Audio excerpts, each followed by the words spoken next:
अस्सलाम वालेकुम नाज़रीन, माई सेल्फ डॉक्टर शौज़ब हसनैन और हम बात कर रहे हैं आपसे नैनो टीवी के ज़रिए से।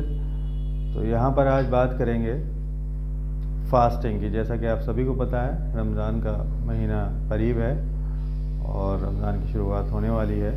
तो सभी लोग यहाँ पर मुस्लिम्स हैं, वो रोज़ा रखते हैं। तो बहुत बार ये सवाल होता है कि इस रोज़े के क्या बेनिफिट्स हैं।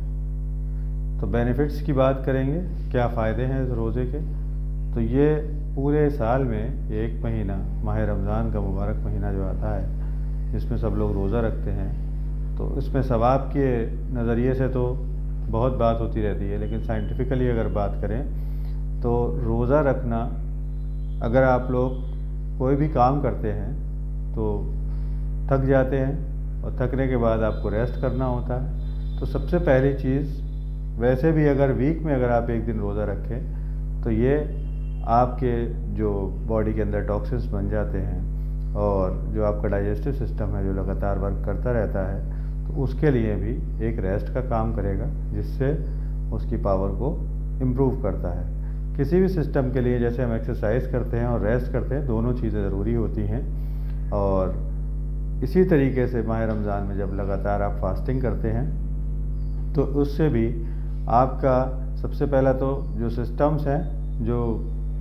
आजकल सबसे कॉमन डिसऑर्डर है ओवरवेट होना, और ओवरवेट लगभग 50 to 60% यहाँ पर पॉपुलेशन ओवरवेट ही है, और जिसकी वजह से बहुत सारे डायबिटीज़ के पेशेंट हो जा रहे हैं। तो सबसे पहला जो बेनिफिट है, जो बेसिक सभी लोग डाइटिंग के ज़रिए से कर रहे हैं, ओवरवेट से बचने के लिए भी आपकी फास्टिंग बहुत बेनिफिशियल है। तो सबसे पहले आप फास्टिंग करते हैं तो आपका वेट कंट्रोल होता है। वेट लॉस होने से आपकी फ़िज़िक मेंटेन होती है और जो एक्स्ट्रा फैट है वो बर्न हो जाती है, जिससे बाकी जो आपके सिस्टम्स हैं, बाकी जो ऑर्गन्स हैं, वो प्रॉपर फंक्शनिंग कर पाते हैं। तो पहली बात तो हो गई आपकी वेट लॉस की। वेट लॉस के बाद जब हमने बात की डायबिटीज़ की, तो डायबिटीज़ में भी ऐसा देखा गया है, अगर आप इंटरमिटेंट फास्टिंग करते हैं, उसमें भी कहा जाता है कि अक्सर, अगर अब तो इंडिया को कैपिटल ऑफ द डायबिटीज़ कहते हैं, तो अक्सर जो हमारे रिलेटिव्स हैं वो काफ़ी सारे डायबिटिक हैं, तो उनको जब भी डायबिटीज़ के लिए डाइट की एडवाइस दी जाती है, तब ये कहा जाता है इंटरमिटेंटली आपको खाना है, इकट्ठा नहीं खाना है एक साथ, थोड़ा थोड़ा करके बार बार आप खा सकते हैं। तो उसमें भी क्या होता है, मकसद यही होता है कि जो आप थोड़ा सा आपने खाया है, इतना गैप उसको दे दें, वो आपका यूटिलाइज हो जाए।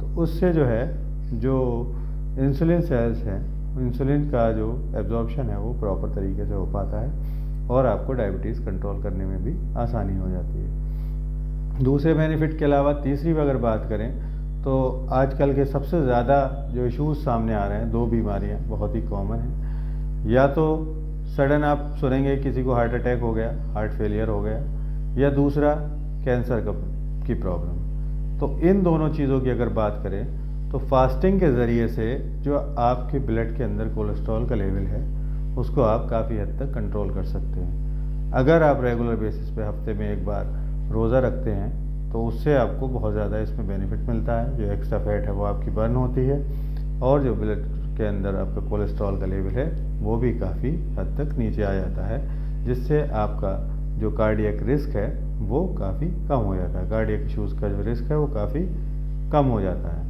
इसके अलावा अगर बात करें कैंसर की, तो जो कैंसर है, कैंसर का मीन्स होता है अनकंट्रोल्ड ग्रोथ। तो जो सेल्स होती हैं आपकी, वही अनकंट्रोल्डली ग्रोथ करने लगती हैं, तो उसी से ये बीमारी पैदा हो जाती है। लेकिन अब ग्रोथ के लिए आपको चाहिए होता है ग्लूकोज बॉडी के अंदर, तो उसमें जैसे जैसे अगर आप फास्टिंग करते हैं, फास्टिंग करेंगे तो उतनी एनर्जी सेल्स को नहीं मिल पाएगी कि उतनी तेज़ वो ग्रो कर सकें। तो इससे कई बार ये देखा गया है, रिसर्च भी अब तो हो चुकी है, कई रिसर्च पेपर इसके ऊपर पब्लिश हो चुके हैं कि अगर इंटरमिटेंट फास्टिंग जो लोग रखते हैं, उसमें इनके खतरे को कम किया जा सकता है काफ़ी हद तक, क्योंकि जो ग्लूकोज है हमारे बॉडी के अंदर जाता है, जो हम लोग खाना वाना वगैरह खाते हैं, वो डाइजेस्ट होकर ग्लूकोज की फॉर्म में कन्वर्ट होता है, उसी से जो एनर्जी मिलती है उसी से सेल्स हमारी डिवाइड करती है। जब उसको हम कंट्रोल करेंगे तो ऑटोमेटिकली जो हमारी सेल्स की ग्रोथ है वो भी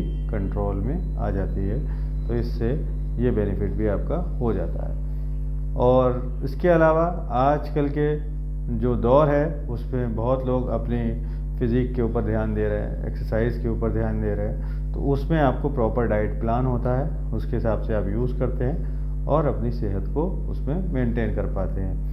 उसके लिए भी अगर आप इंटरमिटेंट फास्टिंग करते हैं वीक में एक बार, या जो हमारे माह रमज़ान के महीने में सभी लोग फास्टिंग करते हैं, उससे जो आपकी फ़िटनेस है, जो आपका फेस का ग्लो है, वो सारी चीज़ें भी निखर के सामने आ जाती हैं, क्योंकि बॉडी के अंदर से जितनी भी एक्स्ट्रा फैट है वो बर्न हो जाती है और आपकी जो बॉडी है वो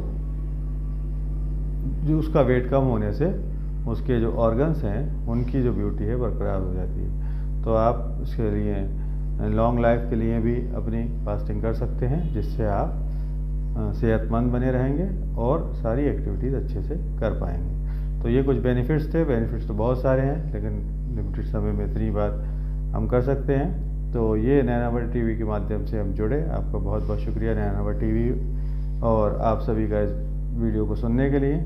आप सभी से गुजारिश है कि नैनावर टीवी को सब्सक्राइब कीजिए और बेल आइकन प्रेस करना मत भूलिए, जिससे आपको इसका नोटिफिकेशन टाइम से मिलता रहे। Thank you.